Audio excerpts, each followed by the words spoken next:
চবে 7টাতে আহি গ'ল ৰাতি একদম সঁচা কথা কক ৰাতি আজি শুইছিলে নে নাই কোনে শুৱা নাই ইজনে সিজনক মোবাইলত ফোন কৰি আছে কালি যাব লাগিব দে আহিবি নে কি কালি চবে মোবাইলত কথা পাতি আছে আজি আহিব লাগিব বুলি বাপৰে 7টাত আহিছে যদি ঘৰৰ পৰা তো 5:30 মানতে ওলাবলগীয়া হৈছে 6টাত ওলালে নে 5:30টাত ওলাইছে ঘৰৰ পৰা বাপৰে আজিতো মই চিপাজাৰত ইমানবাৰ আহিছো ইমান মহিলা কেতিয়াও একেলগে দেখা নাই আজি একদম ৰেকৰ্ড হয় নে নহয় গতিকে ইমান মাতৃ শক্তি আজি ওলাই আহিছে সকলোৱে মোৰ লগত কব চিপাজাৰৰ মাতৃ শক্তি ডাঙৰকৈ কব লাগিব চিপাজাৰৰ মাতৃ শক্তি চিপাজাৰৰ মাতৃ শক্তি নৰেন্দ্ৰ মোদী ভাৰত মাতা কি বহুত বহুত ধন্যবাদ আজি আমাৰ চিপাজাৰৰ ঐতিহাসিক ৰামগাঁও জোৰাপুখুৰী পাৰ পথাৰত সমবেত সভাত উপস্থিত ভাৰতীয় জনতা পাৰ্টিৰ অসম প্ৰদেশৰ সভাপতি তথা দৰং ওদালগুৰি লোকসভা সমষ্টিৰ সাংসদ দিলীপ শইকীয়া ডাঙৰীয়া চিপাজাৰ সমষ্টিৰ বিধায়ক ডক্টৰ পৰমানন্দ ৰাজবংশী ডাঙৰীয়া মঙলদৈৰ বিধায়ক বসন্ত দাস ডাঙৰীয়া গুৰুজ্যোতি দাস ডাঙৰীয়া খেৱালী গোস্বামী কলিতা ডাঙৰীয়ানী পৰিস্মিতা নাথ ডাঙৰীয়ানী জয়ন্ত শৰ্মা ডাঙৰীয়া ৰূপালী দেৱী ডাঙৰীয়ানী চণ্ডীচৰণ চৌধুৰী ডাঙৰীয়া সভাত উপস্থিত পিনাক্ষী শৰ্মা ডাঙৰীয়ানী নিৰ্মালী দেৱী শৰ্মা ডাঙৰীয়ানী কৃষ্ণা সাহা ডাঙৰীয়ানী আমাৰ জিলাৰ সভাপতি মুকুন্দ ডেকা ডাঙৰীয়া প্ৰতাপ বৰদলৈ ডাঙৰীয়া নীলিমা দেৱী ডাঙৰীয়ানী কমলেশ্বৰ বৰুৱা ডাঙৰীয়াকে আদি কৰি মঞ্চত উপবিষ্ট বিশিষ্ট ব্যক্তিসকল সভাত উপস্থিত চিপাজাৰৰ আইমাতৃসকল আৰু সন্মানৰ সুধীবৃন্দ মই আপোনালোকক জনাবলৈ পাই আনন্দিত হৈছো যে আমাৰ ৰাজ্যৰ 126টা সমষ্টিৰ 62টা সমষ্টিত আমি উদ্যমিতা অভিযানৰ পুঁজি বিতৰণ কৰিছো আৰু মই অংশগ্ৰহণ কৰা এইখন 51 সংখ্যক সভা চিপাজাৰৰ আটাইতকৈ গুৰুত্বপূৰ্ণ দিশ হৈছে যে 126টা সমষ্টিৰ ভিতৰত 39,000 হিতাধিকাৰীৰ সৈতে অসমৰ ভিতৰত আটাইতকৈ বেছি উদ্যমিতাৰ ধন পোৱা চিপাজাৰ সমষ্টি 1 নম্বৰত বাকি সমষ্টিত কৰবাত 20,000 কৰবাত 22,000 কৰবাত 30,000 আৰু জাগিৰোড নলবাৰীত আছিলে 34,000 কিন্তু চিপাজাৰত সকলো ৰেকৰ্ড ভাঙি আজি প্ৰায় 40,000 মহিলাই উদ্যমিতা অভিযানৰ ধন লাভ কৰিব আপোনালোকে জানি ভাল পাব 40,000 মহিলাক আমি 10,000 টকাকৈ দিওঁতে চৰকাৰৰ 40 কোটি টকা খৰচ হ'ব চিপাজাৰ সমষ্টিয়ে আজি মহিলা উদ্যমিতাৰ জৰিয়তে 40 কোটি টকা লাভ কৰিব আমাৰ অসমত 32 লাখ মহিলাই এই উদ্যমিতা অভিযানৰ পুঁজি লাভ কৰিব 3,200 কোটি টকা চৰকাৰে খৰচ কৰিব। ইতিমধ্যে 1400 কোটি টকা খৰচ হৈছে আৰু ফেব্ৰুৱাৰী মাহৰ 7 তাৰিখৰ আগতে আমি এই 10,000 টকা বিতৰণৰ কাৰ্যসূচী সামৰণি মাৰি আমাৰ ৰাজ্যত আগতে কেতিয়াও ইমান ডাঙৰ মহিলাসকলক লৈ উদ্যমিতাৰ অভিযান হোৱা নাছিলে আৰু তাৰ কাৰণে আমি দেখা পাইছো যি মহিলাই কেতিয়াও ৰাজহুৱা সভাত নাহিছিলে বা এনেকৈ সভা সমিতিলৈ নাহিছিলে তেওঁলোকো এতিয়া উদ্যমিতাৰ সভালৈ আহিছে আৰু সকলোৱে লগ হৈ মাতৃ শক্তিৰ প্ৰমাণো ৰাইজক দেখুৱাইছে। অলপ আগতে মই বৰচলালৈ গৈছিলোঁ, তাতো 30,000 মহিলাই উদ্যমিতা অভিযানৰ পুঁজি লাভ কৰিছে।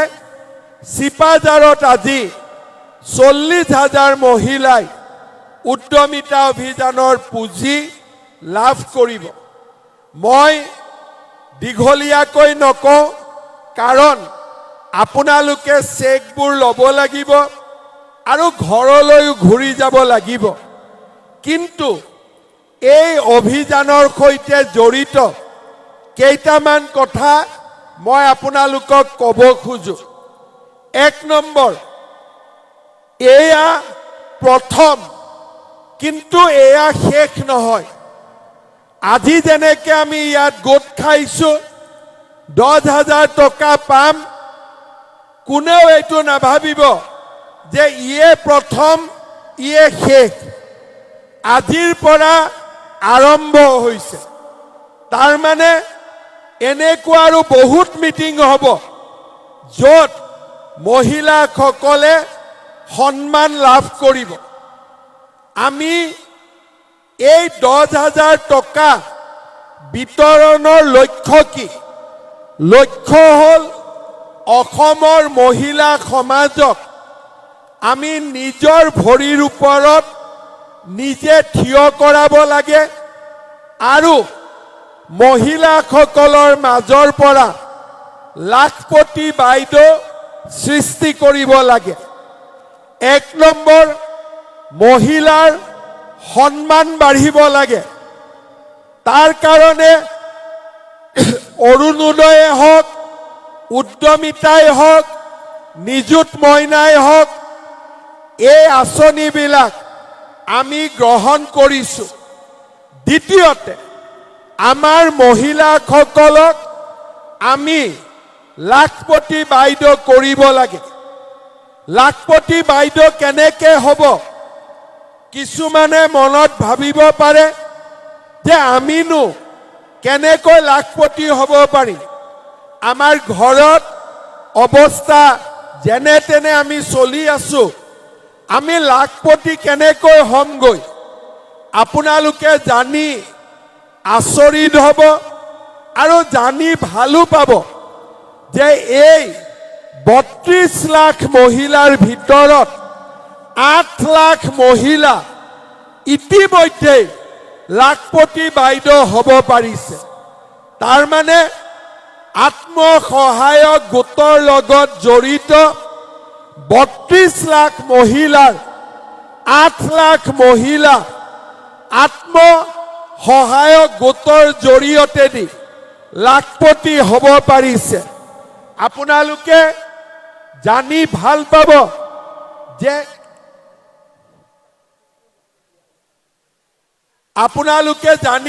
পাব যে আমাৰ এই লাখপতিৰ আন্দোলনে চিপাঝাৰ সমষ্টিটো লাখপতি বাইদেউৰ সৃষ্টি কৰিছে। এনেকুৱা নহয় যে মই লাখপতি বাইদেউ বুলি কওঁতে গুৱাহাটীৰ মহিলা লাখপতি হৈছে, চিপাঝাৰৰ মহিলা লাখপতি হোৱা নাই। চিপাঝাৰৰ পিঠাখোৱা গাঁৱৰ গীতাঞ্জলি কলিতা ডেকা বাইদেৱে বিউটি পাৰ্লাৰ আৰু হস্ততাঁত বোৱা কটা গোট স্থাপনেৰে মাহত 28,000 টকা উপাৰ্জন কৰে। কোনে কৰে? এই চিপাঝাৰৰে গীতাঞ্জলি কলিতা বাইদেৱে। এই চিপাঝাৰৰে চেঙাপাৰা গাঁৱৰ প্ৰণতি ডেকাই পানৰ পুলিৰ নাৰ্চাৰী শাক পাচলিৰ খেতিৰে মাহত 30,000 35,000 টকা উপাৰ্জন কৰে আৰু বছৰি 5.5 লাখ টকাৰ ব্যৱসায় কৰে। প্ৰণতি ডেকা কোন সমষ্টিৰ? চিপাঝাৰ সমষ্টিৰ। গীতাঞ্জলি কলিতা ডেকা কোন সমষ্টিৰ? চিপাঝাৰ সমষ্টিৰ। তাৰ মানে চিপাঝাৰৰ মহিলাও লাখপতি হৈছে। আৰু আমি যদি সকলোৱে বিচাৰো যে আমি লাখপতি হম, চৰকাৰে আপোনালোকক সহায়ো কৰিব আৰু আগবঢ়াইও লৈ যাব। কাৰ কাৰ লাখপতি হোৱাৰ ইচ্ছা আছে? হাতটো নুমাই নিদিব, হাতটো দাঙি ৰাখক। কাৰ কাৰ লাখপতি হোৱাৰ ইচ্ছা আছে? বঢ়িয়া। আপোনালোক যোন যোন আহিছে সকলোৰে লাখপতি হোৱাৰ ইচ্ছা আছে। আমাৰ চিপাঝাৰত কিমান মহিলাৰ মোবাইল ফোন আছে? হাত দাঙকচোন। ঠিক আছে। এতিয়া এই 10,000 টকা পোৱাৰ পিছত আমি কি কৰিম? যদি এই 10,000 টকা আমি ভাল কৰি ব্যৱহাৰ কৰিব পাৰো, ভৱিষ্যতে আমি আৰু আগবাঢ়ি যাব পাৰিম। এই 10,000 টকা আমি কেনেকৈ ব্যৱহাৰ কৰিম? আপোনালোকক মই 3টা পৰামৰ্শ দিব খুজিম। 1 নম্বৰ, 10,000 টকা আমি পালো, আমাৰ গোটৰ একাউণ্টত আমি জমা দিলো। গোটৰ পৰা ব্যৱসায় কৰিব পাৰো আৰু যোনে ব্যৱসায় কৰিব তেওঁলোকক আমি টকা ধাৰ দিব পাৰো আৰু এগৰাকীয়ে ধাৰ ঘূৰাই দিয়াৰ পিছত আমি দ্বিতীয় গৰাকীকো ধাৰ দিব পাৰো। গোটটো শক্তিশালী হ'ব। কিছুমান মহিলাই ভাবিব যে আমি গ্ৰুপত নিদিও, আমাৰ কোনো আপত্তি নাই। গোটত নিদিলে আমি কি কৰিব লাগিব? টকাটোৰ আমি নিজে ভাল ব্যৱহাৰ কৰিব লাগিব। কেনেকৈ ব্যৱহাৰ কৰিব লাগিব? কোনোবাই খেতিত ব্যৱহাৰ কৰিব লাগিব, কোনোবাই ফিচাৰীৰ মাছৰ পোনা আনিব লাগিব, কোনোবাই চিলাই মেচিন কিনিব লাগিব, কোনোবাই হাঁহ কুকুৰাৰ ব্যৱসায় কৰিব লাগিব, কোনোবাই গাই গৰু। আমি সকলোৱে কিবা এটা নহয় কিবা এটা ব্যৱসায় কৰিব লাগিব।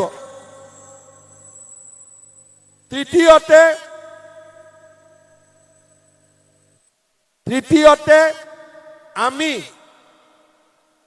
নিজেও নকৰো, গ্ৰুপতো দিব খোজা নাই। তৃতীয়টো আমি কি কৰিম? আমাৰ হাজবেণ্ডৰ বা আমাৰ ঘৰৰ কিবা এটা ব্যৱসায় আছে, দোকান এখন আছে বা খেতিৰ সামগ্ৰী বিক্ৰী কৰে বা আন ধৰণৰ পাইকাৰী কিবা ব্যৱসায় কৰে, হাজবেণ্ডৰ ব্যৱসায়তো এই 10,000 টকাটো আমি দিব পাৰো। প্ৰথম গোটত দিলো, দ্বিতীয় নিজে কৰিলো, তৃতীয় হাজবেণ্ডৰ লগত লগ লাগি আমি কিবা এটা ঘৰৰ ব্যৱসায়ত এই পুঁজি আমি বিতৰণ কৰিলো, পুঁজি ব্যৱহাৰ কৰিলো। 6 মাহ 7 মাহ পিছত আমি আপোনালোকৰ ওচৰত আহিম আৰু আমি খবৰ ল'ম যে এই টকা আমি কেনেকৈ ব্যৱহাৰ কৰিলোঁ। মহিলা গৰাকীক আমি সুধিম, বাইদেউ 10,000 টকাটো ক'ত খৰচ কৰিলে? বাইদেৱে ক'লে, মোৰ পুৰণা মোবাইলটো বেয়া হ'ল, নতুন মোবাইল এটা কিনিলোঁ। ঠিক আছে। দ্বিতীয় গৰাকীক সুধিলোঁ, বাইদেউ 10,000 টকা ক'ত খৰচ কৰিলে? গেলামাল দোকানত বাকী আছিলে, বাকী মাৰি দিলে। 3 নম্বৰক সুধিলোঁ, 10,000 টকা ক'ত খৰচ কৰিলে? মামাই টকাটো দিওঁতে দিওঁতে বিহুৱে পাই গ'ল, বিহুত কাপোৰ কানি কিনিলোঁ। আমি একো নকওঁ, কিন্তু চতুৰ্থ গৰাকীক সুধিলোঁ, বাইদেউ টকাটো ক'ত খৰচ কৰিলে? এই গাই গৰু কিনিলোঁ। টকাটো ক'ত খৰচ কৰিলে? চিলাই মেচিন কিনিলোঁ। টকাটো ক'ত খৰচ কৰিলে? মোৰ শালৰ কাৰণে সূতা কিনিলোঁ। টকাটো ক'ত খৰচ কৰিলে? হাঁহ মুৰ্গীৰ আমি ব্যৱসায় কৰিলোঁ। টকাটো ক'ত খৰচ কৰিলে? মোৰ হাজবেণ্ডৰ বজাৰত এখন দোকান আছিলে, 10,000 টকা মাল বস্তু কিনিবৰ কাৰণে তাতে খৰচ কৰিলোঁ। বঢ়িয়া। আকৌ এবাৰ এনেকৈ আপোনালোকক আমি আকৌ এবাৰ মাতিম, যোনে টকাটো ব্যৱহাৰ কৰিলে। মোবাইল কিনাক নামাতো, বাকী সকলক মাতিম, আৰু এইবাৰ আমি 25,000 টকাকৈ আপোনালোকক দিম। কিমানকৈ দিম? এই লাষ্টৰ পৰা ইয়ালৈকে সকলোৱে ক'ব কিমানকৈ দিম দ্বিতীয়বাৰ? 25,000। 25,000 লৈ গ'ল। তৃতীয় বৰ্ষত আমি খবৰ কৰিম যে এই 25,000 টকা ক'ত খৰচ কৰিলে। বোলে 25,000 টকাও আমি ব্যৱসায়তে লগালো, 35,000 হ'ল, ব্যৱসায়টো দেখা পোৱা হ'ল। তৃতীয়বাৰ আমি আপোনালোকক আকৌ মাতি আনিম, আৰু এইবাৰ কিমান দিম? 50,000 টকা আপোনালোকক আমি দিম। তৃতীয় বছৰত কিমান পাব? ডাঙৰ কৰি কওক। ডাঙৰ কৰি ক'লেহে কথাটো মনত সোমাব। কিমানকৈ পাব? প্ৰথমবাৰ 10,000, দ্বিতীয়বাৰ 25,000, আৰু তৃতীয়বাৰ 50,000। তাৰ পিছত আমি বেংকক কম যে বাইদেৱে 10,000, 25,000, 50,000 খৰচ কৰি এটা সুন্দৰ ব্যৱসায় গঢ়ি তুলিছে, বেংকে লোন দিব লাগে। আপোনালোকে বেংকৰ পৰা লোন পোৱাও আৰম্ভ কৰিব। উদ্দেশ্য কি? চিপাঝাৰৰ আজি ইয়াত উপস্থিত 40,000 মহিলা লাখপতি বাইদেউ হ'ব লাগিব, আৰু তাৰ কাৰণে আমি এই গোটেই কামবিলাক হাতত লম।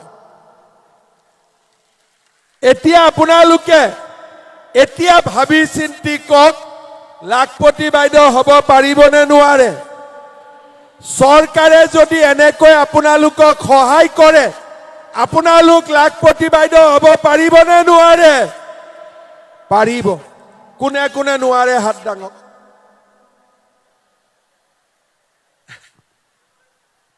নোৱাৰা কোনো নাই। কোনে কোনে পাৰিব হাত দাঙক এইবাৰ। বঢ়িয়া। আপোনালোকে চিন্তা নকৰিব। 40,000 যদি 25,000 পাবলৈ যোগ্য হয়, মই 25,000 দিম। টকা ক'ৰ পৰা আহিব, কিন্তু আপোনালোকে 10,000 পাব, 25,000 পাব, 50,000 পাব। এতিয়া চক আপোনালোকৰ আমি চিন্তাও কমাই দিছো আগতে আমাৰ বহুত চিন্তা আছিল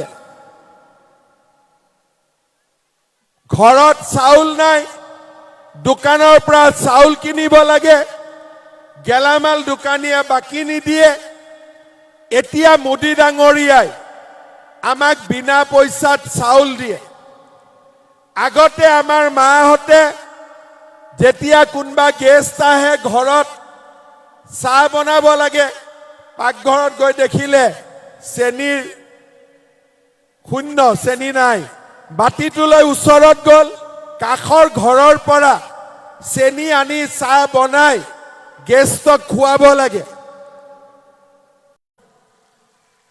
কোনে কোনে দালি কিনিছে এবাৰ হাত ডাঙক সৰকাৰি দালি চেনি নিমখ কোনে কোনে কিনিছে হাত ডাঙক সকলোৱে এই মাহৰ পৰা কিমান টকাত কিনিব লাগিব অলপ ডাঙৰ কৰি কক সবে যাতে শুনে কিমান টকাত কিনিব লাগিব 100 টকা যোৱা মাহলৈকে দাম আছিলে 117 টকা 3 টকা দোকানীয়ে ঘূৰাই নিদিয়ে সেইকাৰণে মই 100 টকা কৰি দিলো ভাল হল নে বেয়া হল এইবাৰ আপোনালোকে বিজেপি চৰকাৰ বনাই দিয়ক 100 টকাটো মই 0 টকা কৰি দিম ভাল হ'ব নে বেয়া হ'ব তাৰ মানে চাউলৰ চিন্তা কৰিব নালাগে দালিৰ চিন্তা কৰিব নালাগে চেনিৰ চিন্তা কৰিব নালাগে নিমখৰ চিন্তা কৰিব নালাগে মিঠাতেল চিন্তা কৰিব লাগিব নেকি 1 লিটাৰ ইয়াৰ লগত মিঠাতেলো লাগিব নেকি কাক কাক লাগিব হাত ডাঙক বঢ়িয়া সিপাজাৰৰ ৰাইজৰ দাবীত অহাবাৰ মিঠাতেলটো যোগ কৰি দিম হ'ব তাৰ লগতে ছোৱালীয়ে কলেজত পঢ়িব যাব আপোনালোকে ভাত পানী খুৱাই পঠালে হ'ল এডমিশনৰ ফিজো আমি দিম আৰু নিযুত মইনাও আমি দিম আৰু আজিৰ পৰা আমি সিদ্ধান্ত লৈছো ছোৱালীৰ লগতে লৰাৰো পঢ়াৰ খৰচ দি দিম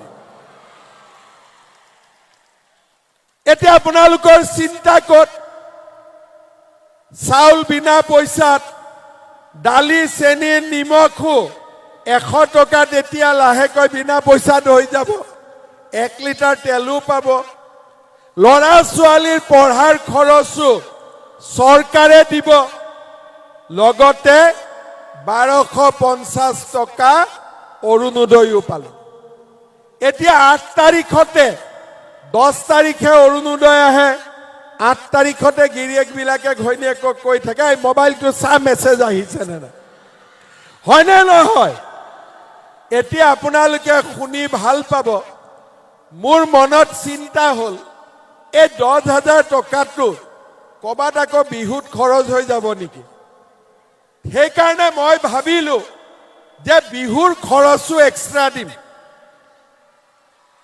সেইকাৰণে অৰুণোদয় পোৱা সকলো পৰিয়ালক অহা 20 ফেব্ৰুৱাৰীত 8,000 কৈ মই একাউণ্টত আকৌ টকা দি দিম যিসকলে অৰুণোদয় পোৱা নাই দুখ নকৰিব মই বঢ়াই গৈ আছো আৰু লাহে লাহে 2 দিনতে আৰু সংখ্যা বঢ়াই গৈ থাকিম তাৰ মানে আপোনালোকে মোক কক আগতে কংগ্ৰেছ চৰকাৰ আছিলে এনেকৈ মাটি আনি 10,000 টকা দিছিলে নেকি সঁচা কথা কব নহলে আকৌ মোক কংগ্ৰেছী বিলাকে বেয়া পাব 10,000 টকা দিছিলে নেকি একদম সঁচাই কৈছে না যদি সঁচাই কৈছে এবাৰ ডাঙৰ কৰি কক 10,000 টকা কৈ কংগ্ৰেছে দিছিলে নেকি বাৰু 10,000 টকা দিয়া নিছিলে কংগ্ৰেছে কি জানি অৰুণোদয় দিছিলে নেকি অৰুণোদয় এনে কলে নেকি আপোনালোকে এবাৰ বিনন্দ শইকীয়াক সুধিব লাগিব কংগ্ৰেছে অৰুণোদয় দিছিল নেকি বুলি দিছিলে নেকি অৰুণোদয় নাই দিয়া বিনামূলীয়াকৈ চাউল দিছিলে নেকি 100 টকা দালি নিমখ চেনি দিছিলে নেকি ছোৱালীক পঢ়াৰ খৰচ দিছিলে নেকি কি দিছিলে কংগ্ৰেছে কি দিছিলে কংগ্ৰেছে কংগ্ৰেছে দিছিলে লুঙি কংগ্ৰেছে দিছিলে ধুতি আৰু কংগ্ৰেছে কি দিছিলে কম্বল এতিয়া কম্বলৰ দিন গল ধুতিৰ দিন গল লুঙিৰ দিন গল লাখপতি বাইদেউ হোৱাৰ সময় এতিয়া আহি গল হয় নে নহয় আজি কংগ্ৰেছে কি কৈছিলে এনে হিমন্ত বিশ্ব শৰ্মাই মিছা কথা কৈছে ক'ত পাব 10,000 হয় নে আজি ঘৰত গৈ চেক কেখন কংগ্ৰেছী খেনিক দূৰৰ পৰা দেখুৱাব যে পাই গলো বুলি হয় নে নহয় আজি ইমান দিনে কি কৈছিল নাপাব 8 তাৰিখে 10,000 টো পাব হিতনাখনো কংগ্ৰেছী কেটাক মিঠাই খুৱাব যে এইটো পালো দেই মা বুজি পালে না আৰু বজাৰতো তেওঁলোকেও নিমখ চেনি কিনিব যাব তেতিয়া কব দে আৰু ভোট কংগ্ৰেছক দে লুঙি পাইছিলি এতিয়া চেনি দালি নিমখ পাই আছো হয় নে নহয় এই আপোনালোকে মোক কওক লুঙি ধুতি ভাল নে অৰুণোদয় ভাল মনৰ পৰা কব লুঙি ধুতি ভাল নে অৰুণোদয় ভাল লুঙি ধুতি ভাল নে মহিলা উদ্যমিতা ভাল লুঙি ধুতি ভাল নে বিনা পইচাত চাউল ভাল এতিয়া আপোনালোকে হিসাব কৰক এটা পৰিয়ালক আমাৰ চৰকাৰে কিমান সহায় কৰিছে অৰুণোদয় 1250 চাউল 20 কেজিও বিনামূলীয়াকৈ পালে 700 টকা ছোৱালীক পঢ়াবৰ কাৰণে 1250 2,000 লৰাক পঢ়াবৰ কাৰণে 1,000 2,000 আৰু 100 টকাতে দালি নিমখ আৰু চেনি দালিৰ কোৱালিটিটো ভাল নে বেয়া কোনবাই কৈ আছিল বেয়া বুলি বেয়া নে ভাল চেনি খেনি ভাল নে বেয়া ঠিক আছে এতিয়া আমি গোটেইখিনি সুবিধা আপোনালোকক কৰি দিছো বিজেপি দলক এটা ভোট দিয়া কাৰণে আপোনালোকে কিমান সুবিধা পালে চিন্তা কৰক বিজেপি দলক এটা ভোট দিয়াৰ কাৰণে এটা পৰিয়ালে মাহত 2,000ৰ পৰা 5,000 টকালৈকে আজি পাবলৈ সক্ষম হৈছে 10,000 25,000 50,000 টকা পাবলৈ সক্ষম হৈছে অলপ আগতে মই সিপাজাৰত চাইছিলো আমাৰ সিপাজাৰত আজি মহিলা উদ্যমিতা 39,701 গৰাকী মহিলাই আজি লাভ কৰিছে তাৰ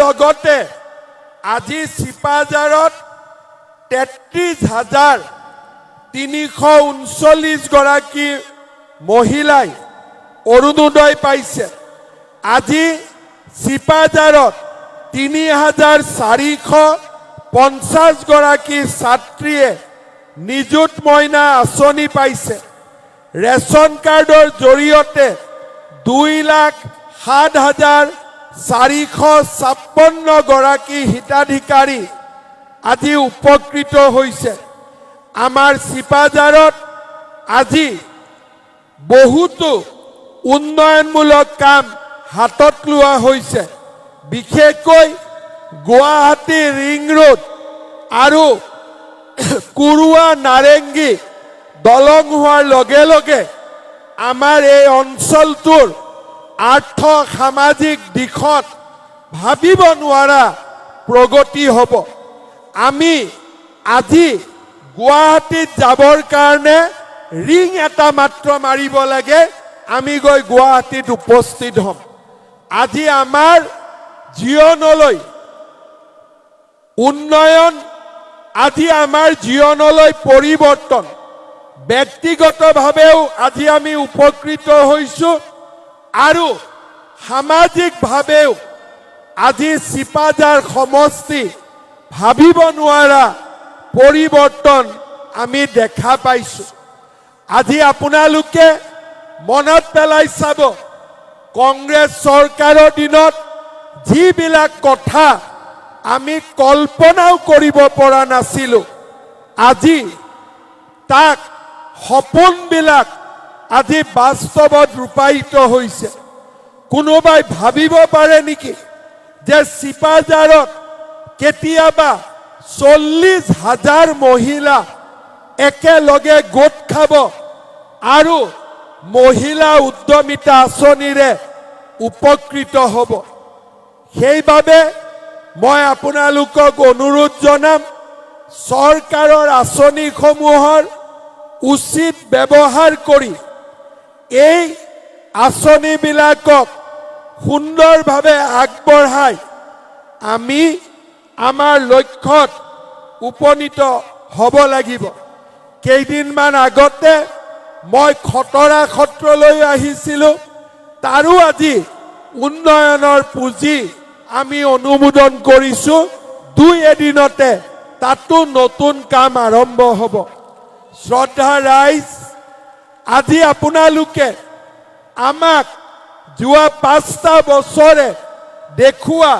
সহায় আৰু সহযোগিতাৰ বাবে আজি আমি এখন নতুন অসম নিৰ্মাণৰ পথত আগুৱাই যাব পাৰিছো মই আপোনালোকক আকৌ এবাৰ ধন্যবাদ দিছো শ্ৰদ্ধা ৰাইজ 40,000 মহিলাই আজি ইয়াতে চেক ল'ব লাগিব চেক নললে হ'ব নেকি আজি হ'ব নেকি চেক নললে আজি চেক লৈ যাব লাগিব না নালাগিব চেক যদি লৈ নাযায় ঘৰত হাজবেণ্ডে এনেকে জুকাব ৰাতিপুৱা গৈছিলি নহয় 7টাত ক'ত গ'ল এতিয়া সেইকাৰণে আমি চেকখন লৈ যাব লাগিব কেনেকে আমি লৈ যাম যদি এগৰাকী কৈ লওঁ বহুত সময় যাব ইয়াতে গোটৰ সভানেত্ৰী কোন কোন আছে হাত দাঙকচোন সকলোৱে হাত দাঙক গোটৰ সভানেত্ৰীসকল বঢ়িয়া আপোনালোকে কি কৰিব আমি মঞ্চত ভিঅ সকলক চেক দিম ভিঅ বাইদেউসকলে গোটৰ সভানেত্ৰীসকলৰ হাতত চেকখন তুলি দিব আৰু গোটৰ সভানেত্ৰীসকলে ইয়াতেই আপোনালোকক চেক কেইখন হাতত দিব তাৰ পিছত আপোনালোক ঘৰলৈকে যাব যদি ভাবে চেকখন লৈ গাঁৱত লম আকৌ 200-300 টকাৰ খৰচা আহি যাব ইজনে 200 খুজিব ইজনে 50 খুজিব গতিকে মই ঠিক কৈছো নে নাই গতিকে চেক আজিয়ে ইয়াতে লৈ যাব আৰু সকলোৱে মই দেখুৱা ধৰণে 10,000 টকাটো ব্যৱহাৰ কৰিব 25,000টো লাগিব না নালাগিব কাক নালাগে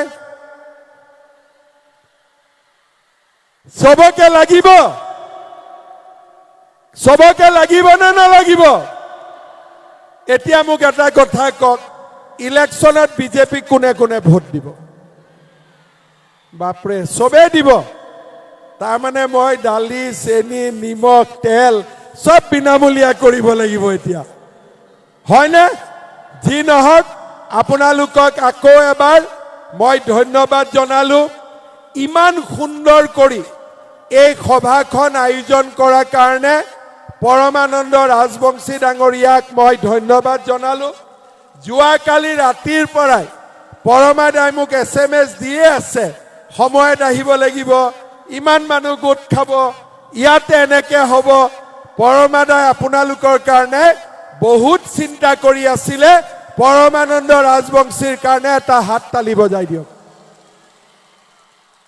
আমাৰ ৰাজ্যিক সভাপতি দিলীপ শইকীয়া ডাঙৰীয়া চিপাঝাৰত কোনদিনা যাব, মঙলদৈত কেতিয়া যাব, কমলপুৰত কেতিয়া যাব, সদায় খবৰ লৈয়ে থাকে। মই বোলো নহয়, জানুৱাৰী মাহত মই গোটেই কেইখনত যাম। দিলীপ শইকীয়া ডাঙৰীয়াই আজি দহুবন কাটি কৰি থৈ আমাৰ এই সভাত উপস্থিত আছে। দিলীপ শইকীয়া ডাঙৰীয়াৰ কাৰণেও এটা ডাঙৰ হাত চাপৰি। পুনৰ এবাৰ আপোনালোকক শ্ৰদ্ধা জনালো, নতুন বৰ্ষৰ শুভেচ্ছা জনালো, মাঘ বিহুৰ আগতীয়াকৈ শুভেচ্ছা জনালো আৰু আপোনালোকৰ পৰা আশীৰ্বাদ বিচাৰি মই মোৰ বক্তব্য ইমানতে সামৰণি মাৰিছো। মোৰ লগত একেলগে ক'ব, ভাৰত মাতা কি, ভাৰত মাতা কি, নৰেন্দ্ৰ মোদী, নৰেন্দ্ৰ মোদী, চিপাঝাৰৰ মাতৃশক্তি, চিপাঝাৰৰ মাতৃশক্তি। বহুত বহুত ধন্যবাদ। জয় হিন্দ, বন্দে মাতৰম।